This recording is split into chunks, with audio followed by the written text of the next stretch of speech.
Pred kakšnim tisočletjem je na hribčku, ki mu Mariborčani sedaj pravijo piramida, zrasel grad.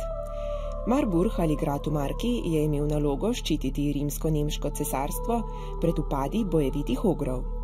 In kot je že v navadi, je pod gradom počasi začelo nastajati naselje, iz katerega se je razvil današnji Maribor.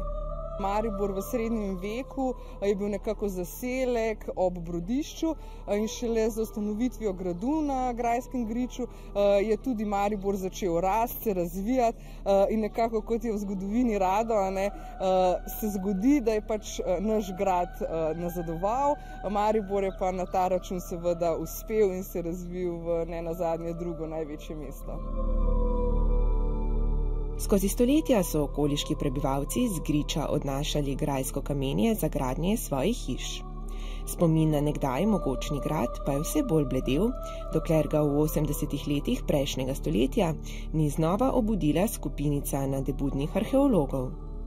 To je bilo davno leto 1985, ki smo pravzaprav nekje z entuziazmom in s tistimi prvimi zagoni pobrskali po teh starodavnih tleh, pravzaprav ne vedoč, ali sploh se kaj skriva, ali je ostala sploh kakšna struktura, ali je kakšen zid, ali je to zgolj ljudska domišljija.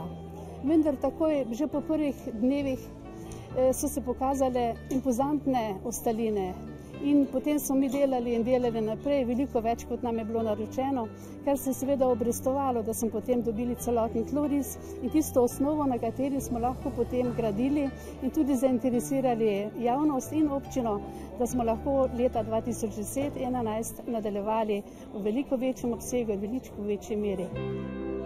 In tako je nekdanji mariborski gornji grad po večstoletnem spanju ponovno oživel. Mi smo odkrili zahodni trakt tega območja in del severnega in južnega, se pravi obodni zid, visoko srednjeveški, 12. stoletje, grajeni iz čudovito lepo klesanih kamnov, ki so jih lomili na licu mesta, na samem hribu.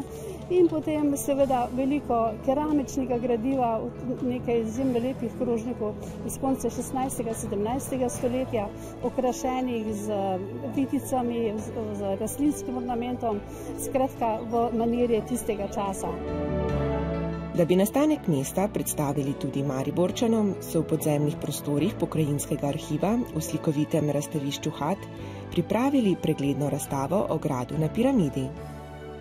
Mi smo razstavo oblikovali tako, da v bistvu se obiskovalci najprej seznanijo malo zgodovino gradu, pa zgodovino raziskav, potem predstavimo, kaj smo odkrili na naših izkopavanjih, to se pravi leta 2011 in pa 2010, in pa potem nekako take cukrčke, ki smo jih našli na izkopavanjih, in sicer smo se odločili, da bomo predstavili 3 sklope, ki nekako najbolj zaznamujejo srednji vek, to se pravi obložena miza, ker vemo, da so pač v srednjem veku radi dobro pojedli, potem imamo vitrino, ki govori o orožju, in pa vitrino, ki predstavlja grajski vsakdan, to se pravi igre, kaj so pravzaprav počeli, ko so bivali na gradu, in pa če izpostavimo, nekako najbolj pomembna najdba je pečatnik Ulrika III. Mariborskega, ki smo ga seveda postavili v sredino razstave in nekako je to prva stvar, ki jo obiskovalec zagleda, ko pride na razstavo.